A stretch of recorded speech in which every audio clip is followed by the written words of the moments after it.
பஞ்சாங்கத்தை பற்றி அதன் கணக்கு வழக்குகளை முடித்து வைத்த திரு ராமச்சந்திரன் ஐயா அவர்களுக்கு விழாக்குழுவின் சார்பாக எங்களது வணக்கத்தை தெரிவித்துக் கொள்கிறோம்.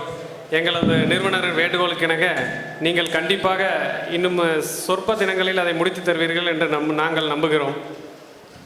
அடுத்ததாக மேடைக்கு திருமதி டாக்டர் உமாதேவி அவர்களை உரையாற்ற அழைக்கின்றோம்.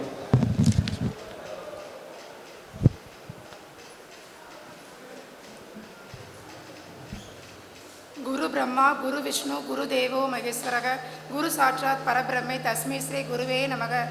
எனக்கு அடிப்படை பாடத்தை சொல்லிக் கொடுத்த குரு மருதாசிரியம் ஐயா அவர்களையும் எனக்கு பலவித ஜோதிட நுணுக்கங்களை கற்றுக் கொடுத்த தெய்வ திரு ஸ்ரீனிவாசன் ஐயா அவர்களையும் பாதம் தொட்டு வணங்கி, இந்த உலகத்துக்கு என்னை அடையாளம் காட்டிய பெற்றோரையும் வணங்கி, என் குலதெய்வத்தையும் வணங்கி, இங்கு முழு பிரம்ம பொருளாக வழங்கக்கூடிய முருகப்பெருமானையும் வணங்கி அனைவரையும் வணங்குகிறேன். இன்றைக்கி நான் வருவேன்னு சொல்லி நான் கொஞ்சம் கூட எதிர்பார்க்கல. ஒரு சின்ன நெகிழ்வு என்னை மனதை கொஞ்சம் கஷ்டப்படுத்துச்சு. அதாவது கஷ்டப்படுத்துச்சு அப்படின்னு சொன்னால் ஒரு ஆனந்தத்தில். ஒரு 10 நாளைக்கு முன்னாடி ஒரு வீடியோ வந்துச்சு. எனக்கு அது யார் அனுப்புனாங்கிறது கூட தெரியல, அன்னோன் நம்பர் தான். அதில் கௌமார மடாலயத்தோட வீடியோ வந்துச்சு. அந்த கோவில்கள் விருட்சங்களை பற்றின ஒரு வீடியோ வந்துச்சு. நான் இந்த கோயம்புத்தூரில் கிட்டத்தட்ட திருமணமாகி 30 வருஷமாக இங்கே தான் இருக்கேன். கேள்விப்பட்டிருக்கேன், ஆனால் ஒரு நாள் வந்து பார்க்கல. ஆனால் முருகன் கோயில் எங்கே இருக்குது அப்படின்னு சொல்லி கேள்விப்பட்டாலும் எப்படியாவது ஒரு சூழ்நிலை உருவாக்கி நான் போய் பார்த்துட்டு வந்தால் தான் அந்த நாள் எனக்கு ஒரு முழுமையான ஒரு நாளை நினைப்பேன். அந்த வீடியோ பார்த்ததுலேருந்தே எப்படியாவது அந்த கோயிலுக்கு போகணும், இந்த சந்தர்ப்பம் எப்போ கிடைக்கும் அப்படின்னு சொல்லி காத்துட்டே இருந்தேன். மனசுக்குள்ளே ஒரு நெருடல், அந்த ஓட்டம் ஓடிக்கிட்டே இருந்துச்சு. எப்போ போவோம், போயிடணும் அப்படிங்கிற மாதிரி ஒரு எண்ணங்கள் இருந்துகிட்டே இருந்துச்சு. அப்புறம் தான் கரெக்டாக அதிலிருந்து ஒரு 2வது நாள் திருமகள் குழுவில் குரு பாகியநாதன் சாரோட அந்த இன்விடேஷன் பார்த்தேன். ஒரு நிமிஷம் அந்த முருகனை நினச்சி எனக்கு கண்ணீர் தான் வந்தது. ஏன்னா ஏதோ ஒரு பிரபஞ்ச ஆற்றல் ஒரு தூண்டுதல் மூலமாக நான் எங்கே வரணும்னு நினச்சனோ அந்த இடத்துல என்னை வர வச்சிருச்சு. இங்கே எனக்கு வரக்கு வழியும் தெரியாது. நான் என்ன பண்ணுறதுன்னு சொன்னபோது அவர் காலையில் ஹஸ்பண்டே நானே கொண்டு வந்து விடுறேன்னு சொல்லி அவராக வாலண்டியரே கொண்டு வந்து என்னை விட்டுட்டு போனது அதை விட மறக்க முடியாத ஒரு நிகழ்ச்சி. அதனால் இந்த நிறைஞ்சிருக்கக்கூடிய முருகப்பெருமான என் ஆயுள் உள்ளவரையும் மறக்க மாட்டேன் அப்படின்னு என்றைக்கும் அவரோட பாத கமலத்தில் நான் இருக்கணும்னு சொல்லி இந்த இடத்துலேருந்து அவரை வேண்டிக்கிறேன். இந்த நிகழ்ச்சியை நடத்திட்டு இருக்கக்கூடிய குரு பாகியநாதன் சாரோட குடும்பமும் அவரும் என்றென்றும் 100 ஆண்டு காலம் நல்லா இருக்கணும்னு சொல்லி என் குடும்பத்தின் சார்பாகவும் சகாதேவர் பல்கலைக்கழக சார்பாகவும் வேண்டிக் கொள்கிறேன். இன்றைக்கி ஒரு சின்ன கதையை சொல்லிவிட்டு அதுக்கப்புறம் உங்களுக்கு ஒரு விஷயம் சொல்கிறேன். அதாவது நான் தான் பெரியவன் அப்படிங்கிற மாதிரி ஒரு இருக்குது. அது மனிதர்களுக்கிட்ட தான் இருக்குது அப்படின்னு பார்த்தீங்கன்னா, ஒரு பக்தர் கோயிலுக்கு போகிறாரு. அந்த கூடையில் பார்த்தீங்கன்னா தேங்காய், பழம், கற்பூரம் 3மே இருக்குது. அப்போ தேங்காய் சொல்லுது நான் தான் கெட்டியாக இருக்கேன், நான் தான் பெரியவன் அப்படிங்குது. வாழைப்பழம் சொல்லுது இல்லை நான் தான் கலராக இருக்கேன், நான் தான் இனிப்பாக இருக்கேன், நான் தான் பெரியவன் அப்படிங்குது. இது ரெண்டும் பேசுகிறத கேட்டுட்டு கற்பூரம் அமைதியாக என்னென்னா நடக்குதுன்னு சொல்லிட்டு அமைதியாக இருக்குது. கொஞ்ச நேரம் கழித்து கோயிலுக்குள்ளே தேங்காய் பழ கூடையோடு அந்த பக்தர் போகிறாரு. ஃபஸ்ட்டு தேங்காவை 2ஆக உடச்சிட்றாங்க. அதுக்கப்புறம் பார்த்தீங்கன்னா பழத்தோட இந்த காம்பை கிள்ளிடுறாங்க. அதுக்கப்புறம் அப்போவும் அந்த கற்பூரம் அமைதியாகவே இருக்குது. அப்புறம் கடைசியாக அந்த அர்ச்சகர் என்ன பண்ணுறாரு, கற்பூரத்தை கீழே வச்சு பற்ற வச்சுட்டு முடிகிற வரைக்கும் பார்க்குறாரு. அப்போ என்ன சொல்கிறாங்க அப்படின்னா, நான் தான் பெரியவன் அப்படின்னு சொல்லி அந்த ஆணவத்தில் இருந்ததுனால என்ன ஆயிடுச்சு, தேங்காய் பழத்தோட நிலமை தான். அதே கற்பூரம் அமைதியாக இருந்ததுனால அது ஒளியாகி தெய்வத்தோட 2 கலந்துருக்குது அப்படிங்கிறதோட நம்ம ஆத்மார்த்தமாக நம்ம பார்க்குறோம். அதே மாதிரி தான் நம்மளுமே நம்ம ஜோதிடர்களில் நான் தான் பெரியவன் அப்படிங்கிற மாதிரி எண்ணங்கள் சிறிய கடுகளவு கூட எந்த ஒரு சூழ்நிலையும் யாருக்கும் வந்துடக்கூடாது. என்றைக்கும் நம்ம கற்பூரமாக இருக்கணும் அப்படின்னு சொல்லி ஜோதிடர்கள் சார்பாக நான் கேட்டுக்கிறேன். இப்போ எல்லாருமே பார்த்திங்கன்னா லக்னம், லக்னாதிபதி, அதாவது லக்னம் டு 12 பாவங்கள் வரைக்கும் எங்கெங்கே இருந்தால் என்னென்ன பலன்கள் சொன்னாங்க. ஆனால் இன்றைக்கி 17 கூட்டு எண் 8. அப்போ சனி பகவான் லக்னம்லேருந்தே 12 பாவங்கள் வரைக்கும் இருந்தால் நம்ம என்ன செய்யக்கூடாது அப்படிங்கிறத போது நம்ம தெரிஞ்சுக்கணும். ஏன்னா சனி பயிற்சி அப்படின்னாவே பயந்துடுறோம். என்ன பண்ணும், என்ன நடக்குமோ, ஏது நடக்குமோ அப்படிங்கிற மாதிரி ஒரு பயம், ஒரு பயத்தோடவே தான் ஓடுற ஒவ்வொரு பயிற்சி வரும்போதும். எதுக்கு பயப்படணும்? ஏன்னா அவர் நீதிமான். பூர்வ ஜென்ம கர்மாவுக்கு ஏற்பதான் நம்மளுக்கு தொழில் அமைச்சு கொடுக்குறாரு, நம்மளோட வாழ்க்கையை அமைச்சு கொடுக்குறாரு. நம்மளோட நிம்மதி, துக்கம், சந்தோஷம், மகிழ்ச்சி, குழந்தைகள் எல்லா ஒரு பாக்கியத்தையும் பூர்வ ஜென்ம கணக்கு வரவு செலவு இருப்புக்கேற்ப தான் நம்மளுக்கு அமைச்சு கொடுக்குறாரு. அப்போ அப்படி இருக்கும்போது நம்ம பயப்பட வேண்டிய அவசியமே கிடையாது. அப்போ லக்னத்தில் சனி பகவான் இருந்தால் என்ன செய்யக்கூடாது அப்படின்னு பார்த்தீங்க அப்படின்னா, தன்னை பற்றின தற்பெருமை வந்து பேசக்கூடாது. இப்போ நான் வந்து இப்படி இருப்பேன் அப்படி இருப்பேன் அந்த மாதிரி ஒரு தன்னை பற்றின ஒரு பெருமை பேசக்கூடாது. இதே லக்னத்துக்கு 2ல் இருந்தார் அப்படின்னா, தன்னுடைய பொருளாதாரத்தை பற்றியும் தன்னோட பேச்சை பற்றியும் அதே மாதிரி அடுத்தவங்களுக்கு வாக்குறுதி கொடுக்குறதையும் வந்து அவங்க செய்யக்கூடாது.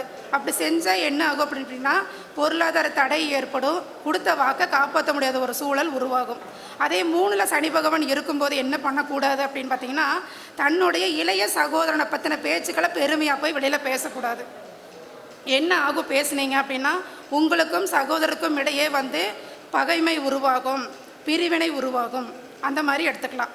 அடுத்தது 4ல் சனி பகவான் இருந்தாருன்னா என்ன செய்யக்கூடாது அப்படின்னு பார்த்தீங்க அப்படின்னா, தன்னுடைய தாயாரை பற்றின பெருமையை வெளியில் பேசக்கூடாது. தன்னுடைய சொத்துக்களை சம்மந்தப்பட்ட விஷயங்களையும் தன்னோட காரு பைக்கு என்னென்ன வாகனங்கள் இருக்குதோ அது சம்மந்தப்பட்ட விஷயங்களை வந்து பெருமையாக பேசக்கூடாது. அப்படி பேசும்போது என்னாகும் அப்படின்னா, உங்களுக்கும் தாய்க்கும் இடையே வந்து கருத்து வேறுபாடுகள் உருவாகும். அடுத்தது வண்டி வாகனம் சம்மந்தப்பட்ட விஷயங்களில் செலவினங்கள் உருவாகும். அடுத்தது 5ஆம் இடம். 5ஆம் இடத்துல சனி பகவான் இருந்தால் என்ன பண்ணக்கூடாது அப்படின்னு பார்த்தீங்க அப்படின்னா, தன்னுடைய குழந்தைகளை பற்றி வெளியில் பெருமையாக பேசக்கூடாது. அடுத்தது என்னுடைய பூர்வீக தாத்தா இந்த மாதிரி வாழ்ந்தாங்க, பாட்டி இந்த மாதிரி வாழ்ந்தாங்க, எங்கள் பூர்வீக சொத்து இவ்வளவு இருக்குது, அந்த மாதிரி பூர்வீக சம்மந்தப்பட்ட விஷயங்களை பெருமையாக பேசக்கூடாது. அப்படி பேசும்போது குழந்தைகளோட படிப்பில் தடை உருவாகும், பூர்வீக சொத்து சம்மந்தப்பட்ட வழக்கு உருவாகும் அப்படின்னு சொல்லி நம்ம எடுத்துக்கணும். அடுத்தது 6ல் சனி பகவான் இருந்தார் அப்படின்னா, தன்னுடைய வேலை சம்மந்தப்பட்ட விஷயங்களை வந்து பெருமையாக பேசக்கூடாது. அப்படி பேசும்போது என்ன ஆகும் அப்படின்னிங்கன்னா, வேலை செய்யக்கூடிய இடத்துல உங்களுக்கும் சக ஊழியர்களுக்கிடையே இருக்கக்கூடிய கருத்து வேறுபாடுகள் உருவாகும், ஒரு மன நிம்மதி வேலை செய்கிற இடத்துல இருக்காது. அடுத்தது 7ல் இருந்தது அப்படின்னாக்கா, கூட்டாளிகள் நண்பர்கள். அப்போ நண்பனை பற்றி பெருமையாக பேசக்கூடாது. இப்போ ஒரு தொழிலில் நீங்கள் ஒரு பார்ட்னராக போட்டு இருக்கீங்க அப்படின்னா, அந்த பார்ட்னரை பற்றி அவர் என் பார்ட்னரு, அவர் என்ன சொன்னாலும் கேட்பார், அந்த மாதிரி அந்த பார்ட்னர் பற்றியோ நம்ம நண்பர்களை பற்றியோ வந்து நம்ம வெளியில் பெருமையாக பேசக்கூடாது. அப்போ பேசும்போது என்ன ஆகும்னு நினச்சிங்க அப்படின்னா, நண்பர்களுக்கும் உங்களுக்கும் கருத்து வேறுபாடுகள் வரக்கூடும், பார்ட்னருக்கும் உங்களுக்கும் ஒரு சில காலங்கள்லேயே அந்த வியாபாரமோ அந்த தொழிலையோ முடக்கக்கூடிய அளவுக்கு ஒரு சூழ்நிலைக்கு தள்ளப்படுவீங்க.